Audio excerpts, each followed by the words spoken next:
The Dharma, incomparably profound and exquisite, is rarely met with even in hundreds of thousands of we now can see it, hear it, accept and hold it. May we realize the true mind of the Tathagata. Today is day 4 of this 7-day session here at Mountain Gate, the first of 2 in a row, January, February. And we had a guest for lunch. Once in a long while, we'll do something like this because it can make a difference in helping people work on practice in the midst of activity. Hakuin has said that practice in the midst of activity is 10,000 times worth more than practice on the cushion. And that is because we have to bring it to life in what we do, what we think, what we say. Just being able to go deep in Zazen on the cushion in the Zendo is not sufficient. It's vital, and it's definitely a forerunner to being able to do it in daily life, but both are essential. And Tori Enji, who was Hakuin's first Dharma successor, also emphasized that. He wrote about something called the long maturation, which is to take what we increasingly open to in terms of awareness, in terms of insights, in terms of understanding, in terms of letting go, and live it. Make it real in our own behavior. This is a vital, absolutely essential aspect of Zen practice. And so for years, we've had the tradition of inviting a favorite neighbor for our special breakfast after every sesshin. I just got a response from him regarding the end of this sesshin, which will be Tuesday morning, saying he would decline the invitation for this one, but he would probably come to the special breakfast after the second one, which begins less than a week after the first. We end sesshin Monday night, the 31st of January. We start February sesshin, the 6th of February. So less than a week apart. And this offers a tremendous opportunity for a special deepening of practice. When we go to a sesshin, and then we go back to our daily lives, and then we don't go to sesshin again for another at least month, and often more like 5-6 months. We kind of sink back a little bit in our depth of practice. But if we go to sesshin and then less than a week later go to a second sesshin, and a month and a half after that, go to 2 more again in quick succession, which we have scheduled already this year. March and April are very close together as well. Then it gives us a real good basis in practice.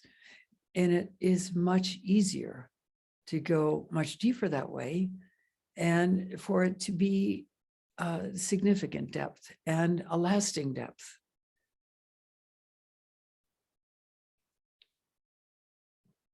And the reason why, as I said earlier, we incorporate on occasion when it comes up naturally, to have something different happening during sesshin, it can help integrate our practice. Here we are, being in the Zendo, very specific times for very specific periods of time. And then if suddenly there's a change in the schedule, we can learn to surf it. This is something that I experienced firsthand at Sogenji. In the Rochester Zen Center, when I did my initial 2 decades of training, everything was precisely organized for sesshin. And sesshin were so fine-tuned that they were pretty much identical session after session after session. Now, I don't know how it is now because I haven't been to session in Rochester since 1991, I think. But when people started going to session, and some of us moved out to Santa Fe to build what Roshi hoped to be a dream retreat center where he could go into semi-retirement and work with just senior students. It didn't happen. The karma simply wasn't there. And eventually, of course, the karma came to fruition with Ralph Chapin donating his property, Chapin Mill, to the Rochester Zen Center. And a wonderful, wonderful retreat center was built there. But while we were still in Santa Fe, and most of us did not return to Rochester, instead we would go back every session. But Roshi started coming, and when I say Roshi, I'm talking about Roshi Keplo. Roshi started coming to New Mexico to give session. And we rented a place across the valley, across the river in the Jemez Mountains called Jemez, at the time, Jemez Bodhi Mandala. Now it's known as Bodhi Manda, but back then, originally it had been a Catholic monastery, I believe. And so it was not set up quite exactly as a Zen center was, and it certainly was not set up in the way the Rochester Zen Center was. And on top of that, his sessions there were always summer, and the rainy season would come, and the winds would come whistling up the canyon that Bodhimanda was in, and the June bugs would come flying at us, and the rain was virtually horizontal. It was quite different from Rochester. And in addition, the housing was quite different.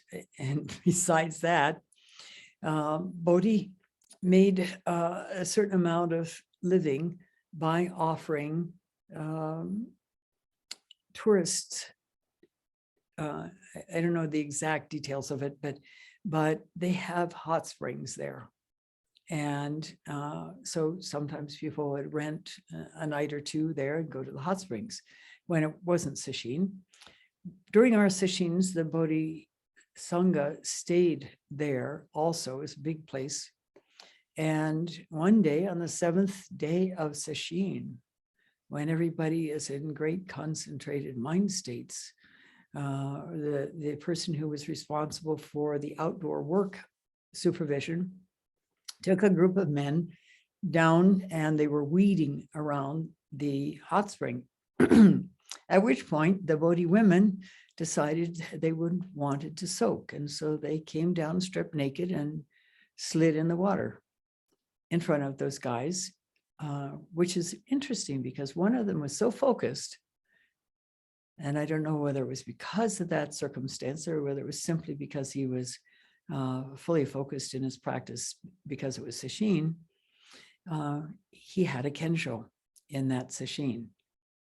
Many people had kenshos in those sessions because it was so different from how things were run in Rochester. There simply could not be the fine-tuning control that there was at the Rochester Zen Center. And it was quite excellent, I realized in hindsight, because people were exposed to things that they weren't accustomed to experiencing during session, just like in life.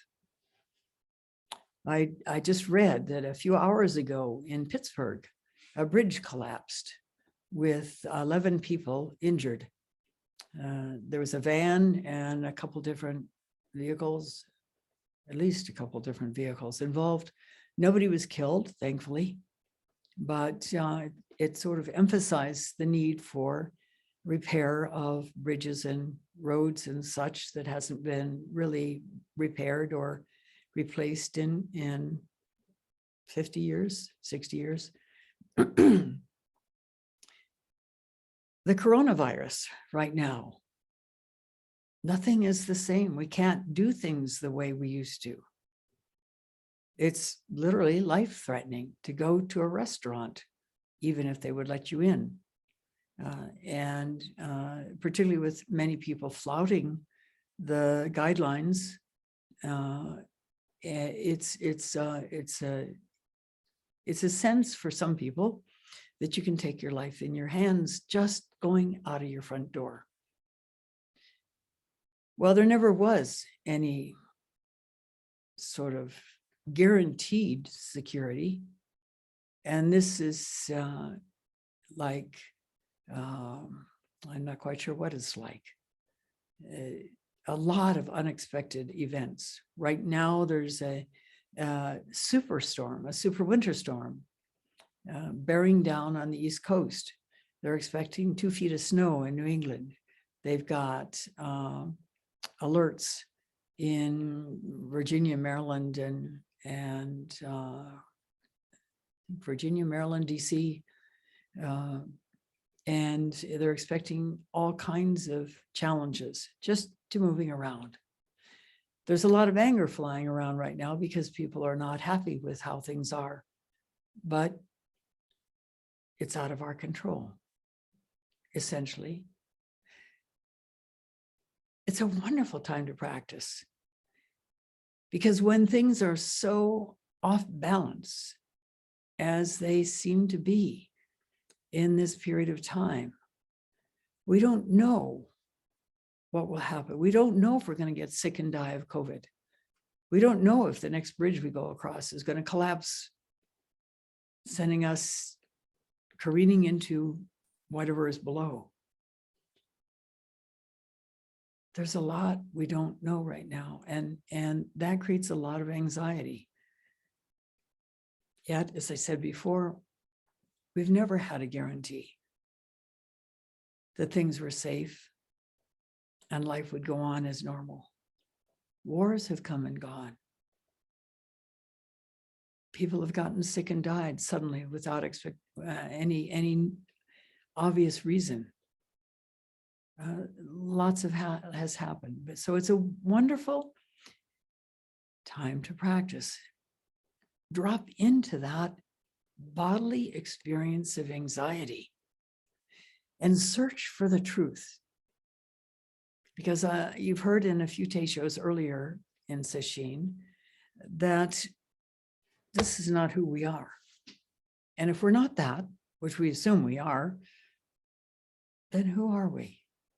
We have a sense, and some people have termed it, that there's something beyond the veil that we need to reconnect with, re-experience, relive.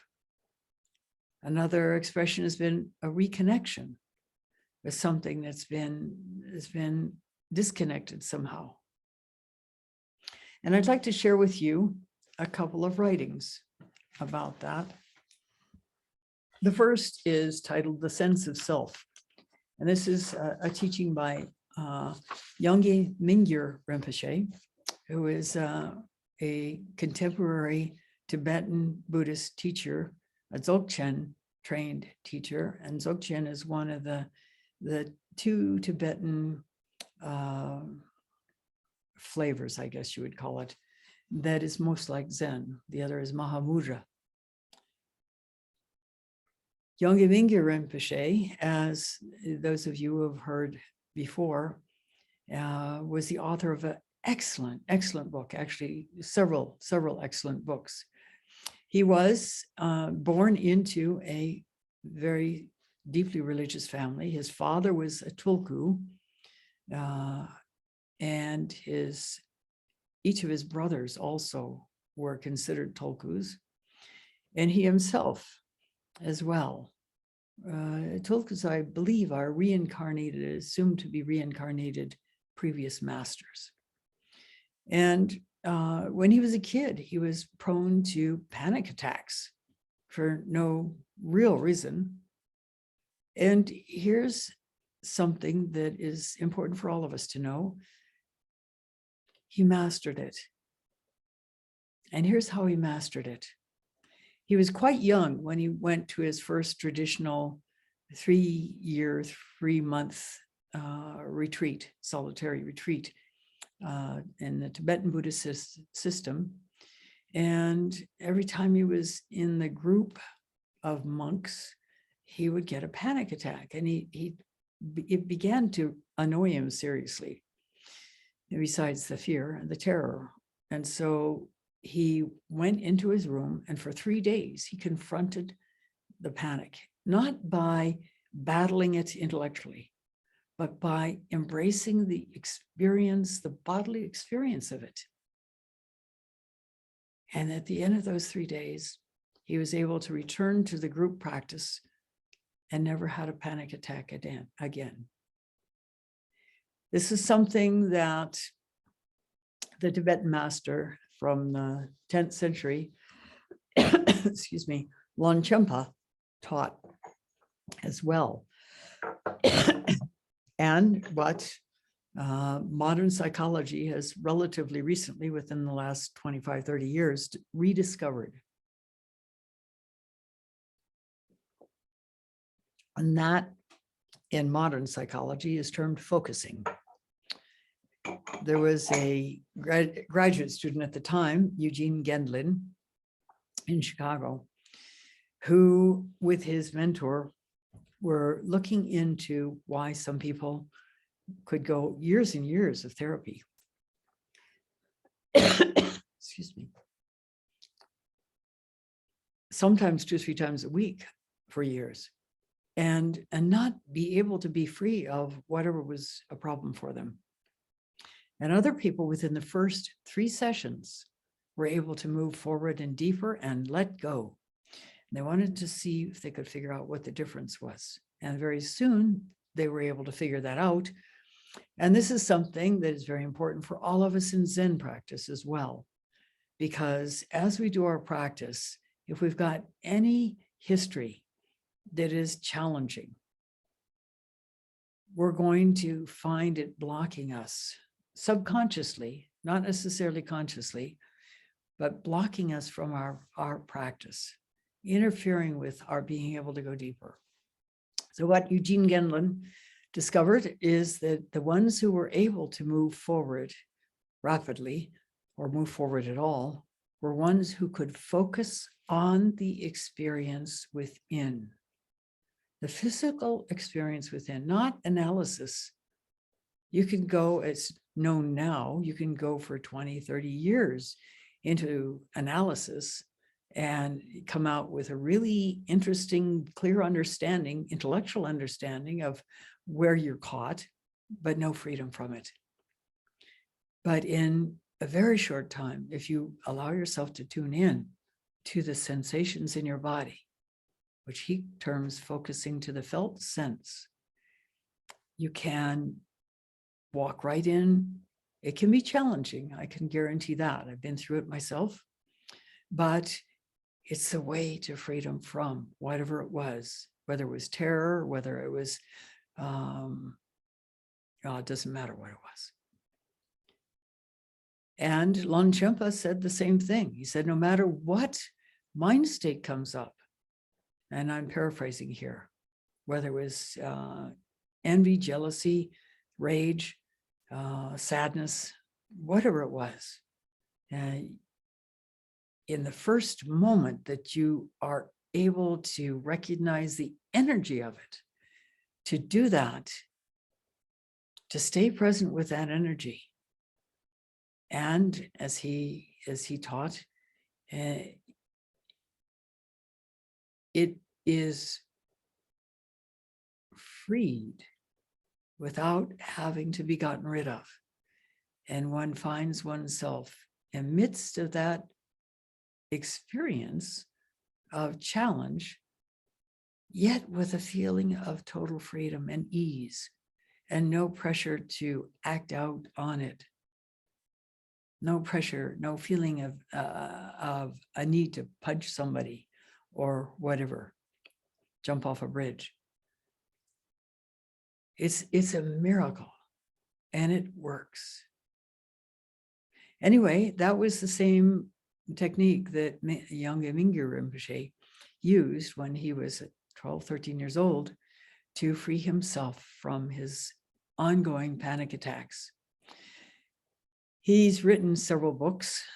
I think one, they have to do with joy, but his most recent book came out of a long held desire to go on a solar retreat. This is a man who had been supervised, taken care of since he was born, basically. And even as an adult, there was always an attendant who ordered his meals, who took care of any details, train reservations, et cetera, et cetera, et cetera. And he wanted to experience life alone as a wandering ascetic. And he did. And that is what this book chronicles. It's called In Love with the World, Amongst Travelers Through the Bardos of Living and Dying. And living and dying is exactly what he experienced. He almost died and worked through actually a process of dying. And it's very clear because he's very different from how he was before this 5-year pilgrimage. And you should read the book. It's very, very, very important read for anyone doing Zen practice. And so I'd like to share this teaching, a very short teaching of his called The Sense of Self. Now we're going to look at deeper levels of ourselves. Normally, there are 3 senses of self. First, there is the unhealthy sense of self, then the healthy sense of self, and then the luminous self, or what we sometimes call self beyond self. These are the 3. Now, I would like to introduce you in general, on a general level, to these 3 senses of self.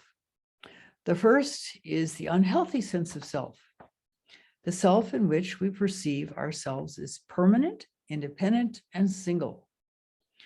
Sometimes we say singular, independent, and permanent. And these 3 are actually one. What I'm telling you is from different aspects, but there's actually just one. Combine these 3 together, and you have the unhealthy sense of self. In other words, the self-image, basically. But at the same time, this sense of self is also a manifestation of wisdom. But we really need to see the full picture of ourselves. If we're only fixated on part, that's the problem. The second is the healthy sense of self. It is the opposite of these 3. It is multiple, interdependent, and impermanent. When we realize these 3, that the self is more connected with these 3, that is healthier, freer, and more open. And we can connect with others more. There's love and compassion, awareness, wisdom, flexibility, and creativity. We're quite happy and healthy. Now you'll know what the luminous self is, right? The luminous self is the unhealthy and the healthy combined. The luminous self is neither permanent nor impermanent, but it has both qualities, the quality of permanence and the quality of impermanence. It is like that. All these are the 3 senses of self. So then, that is the full picture of who we are. But that is the full picture of who we are in words. The heart of perfect wisdom that we chant every morning, the Bodhisattva of compassion from the depths of prajna wisdom saw the emptiness of all 5 skandhas, which is the components of being.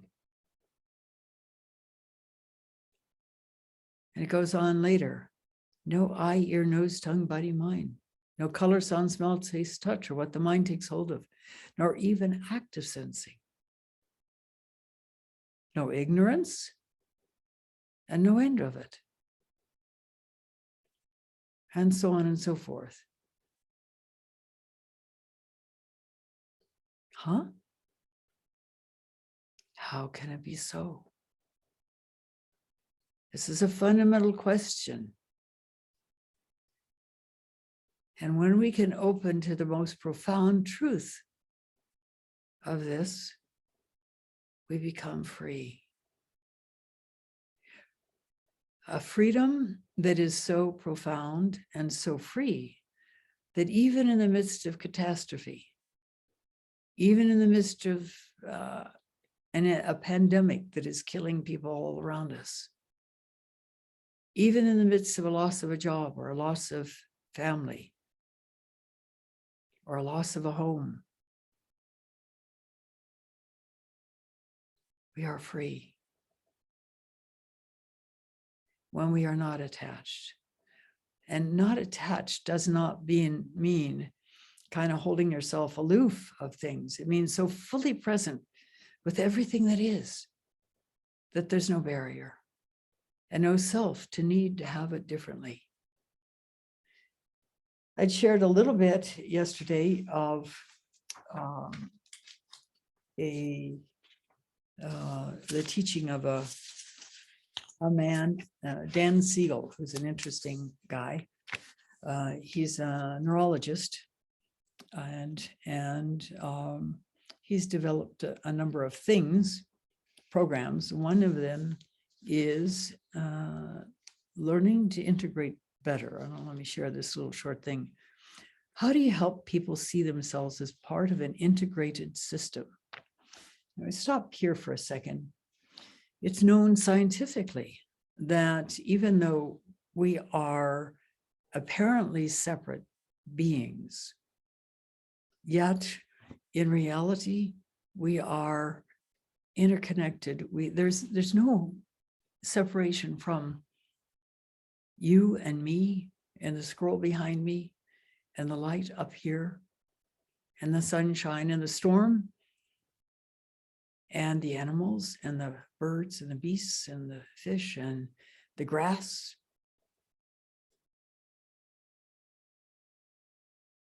Because we are concentration of molecules, concentrations of atoms, and everything is a flow.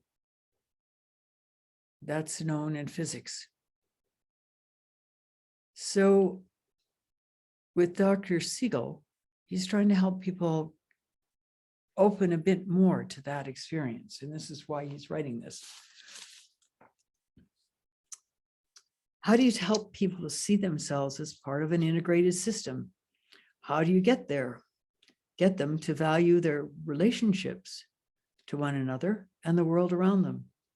I conducted a study of 10,000 people to find out the answer to that vital question.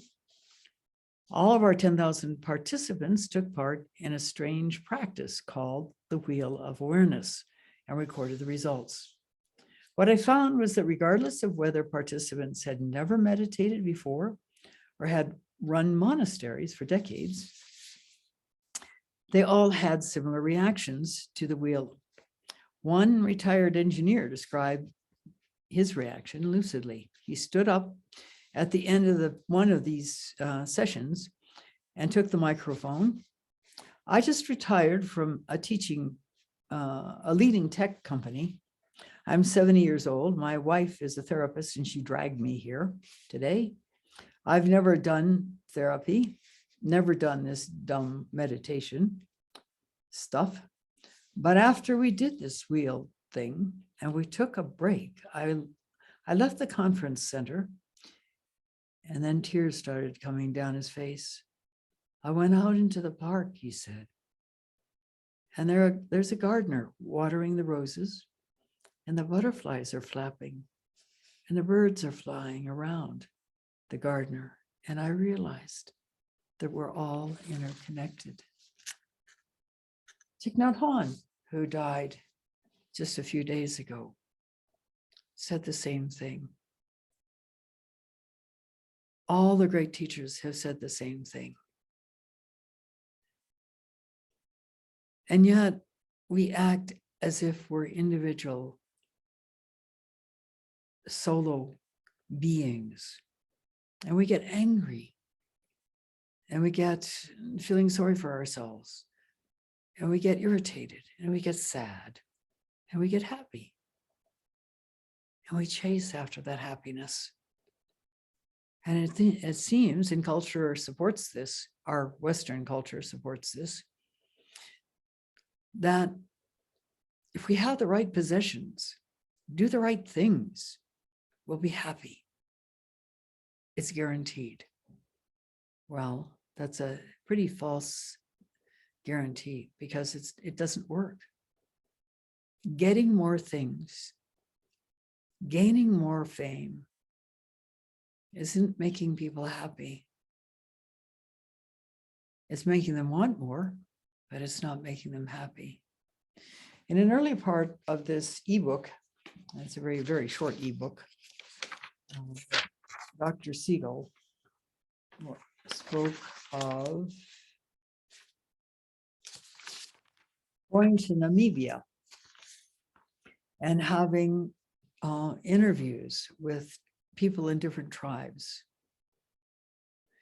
and noting that despite the fact that in Namibia at the time, and probably still ongoing, there's been a terrible drought, there's been serious sickness.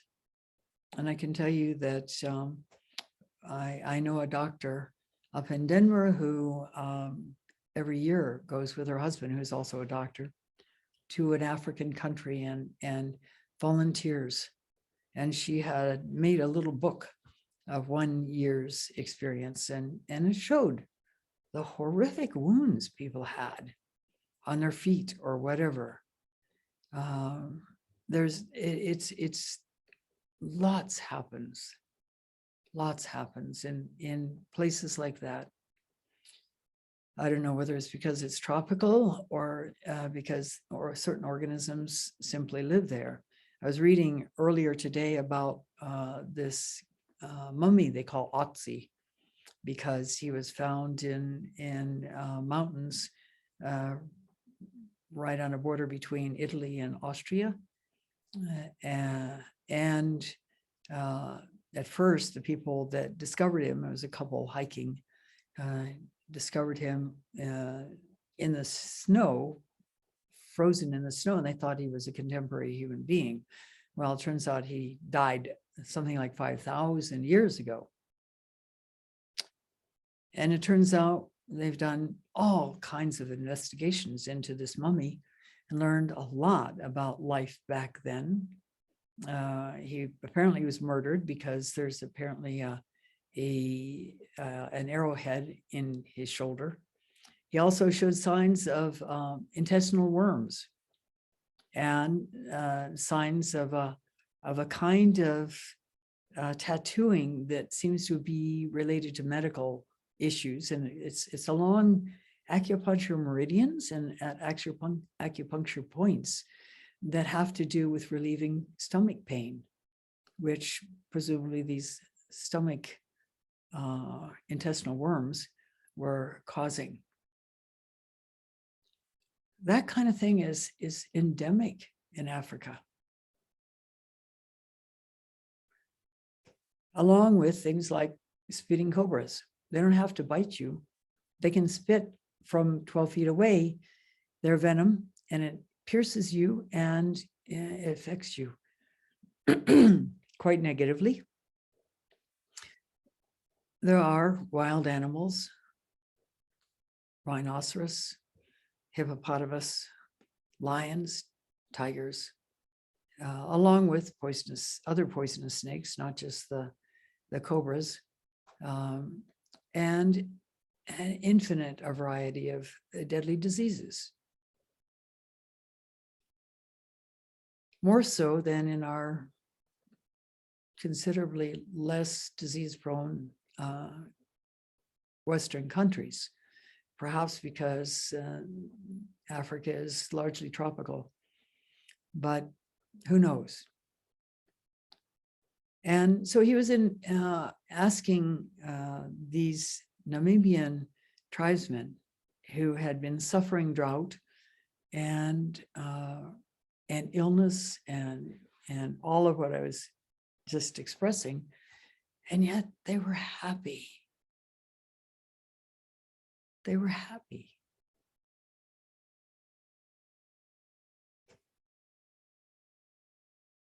There was not enough food to go around, but they were happy. And it wasn't because they were taking some kind of fancy drugs. They honestly were happy. And so can we be when we let go enough of our felt need to be a certain way or have certain things. And what that requires really is to go increasingly deeply within to search for who you really are. Because who you really are is beyond, yet incorporates this. This is going to die. We're all going to die. So far, nobody has experienced eternal life, at least not in this body. Yet, in Buddhism it is said, there is no birth, there is no death, no end of life. Because something beyond birth and death is here right now. You can call it Buddha nature, you can call it God, you can call it whatever you want to call it. There are many, many different words for it. And it doesn't matter what religion. It's as if it's a universal search for our original face, if you want to call it that. That's one koan in Rinzai Zen. And this is what draws us to practice. And the more deeply we can tune into the yearning that this brings forth and give ourselves into searching within through this yearning, the closer we will be to realizing it.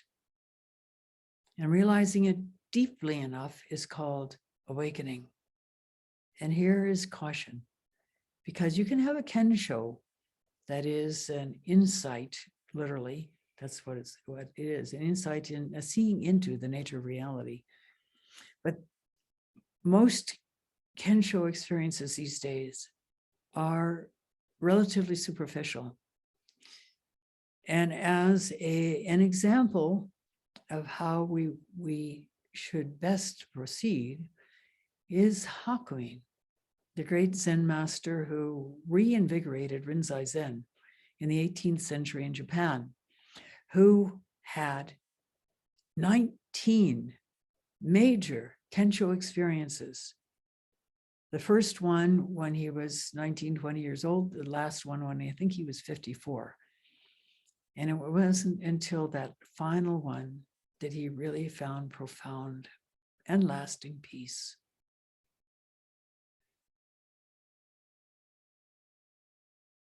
But even one is a start. Even sitting down on the cushion or on the chair and wondering, who am I really? What is this life about? There's something I'm missing. What is it? Can bring you to the beginning of a lifelong journey into liberation, the only true liberation there is. So I thank you for listening. We'll stop now and recite the 4 vows.